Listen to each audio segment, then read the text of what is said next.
في البيضاء أعطيت اليوم الانطلاقة الرسمية لتوحيد سيارات الأجرة من الصنف الأول بتسليم رخص استغلال لأزيد من 40 سائق سيارة أجرة. العملية تدخل في إطار الجهود المبذولة لتحديث أسطول سيارات الأجرة بمختلف جهات المملكة. فاطمة تابوت وأحمد الحمري.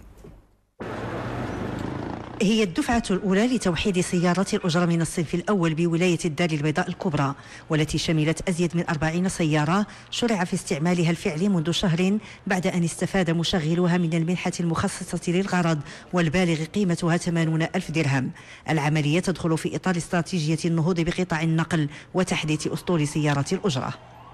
كنأملوا هذه العمليه تعطي دفعه للاخوان المستغلين سياره الاجره وتعطيهم دفعه باش يجتهدوا ويبدلوا السيارات ديالهم بالسيارات القديمه بالسيارات الجديده، خدمه لمصلحتهم هما اولا لانه السياره كتولي اكثر رونتابيليتي، وخدمه للمسافر وخدمه لمدينه الدار البيضاء بشكل عام. حنا خصنا نجتهدوا الان باش نحسنوا الشروط والظروف ديال الاستفاده ديال السائق المهني. هذه دفعه اولى، كما كيعرف الجميع كاينه 45,000 سياره اجره في المغرب خصها تجدد، وخصها تجدد تدريجيا لان ما هناك مساطر اداريه اخرى مصاحبه ومواكبه خصها تصلح، من ضمن هذه العلاقه التعاقديه بين اصحاب الرخص ومستغلها من المهنيين.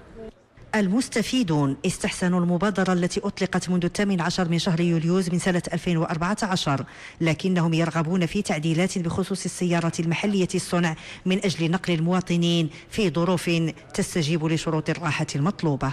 سيارة جديدة مزيانة، الحقيقة مزيانة وما تاكلش المازوت بزاف، واللي الخسران اللي فيها هو من الترجي كتهود من اللور.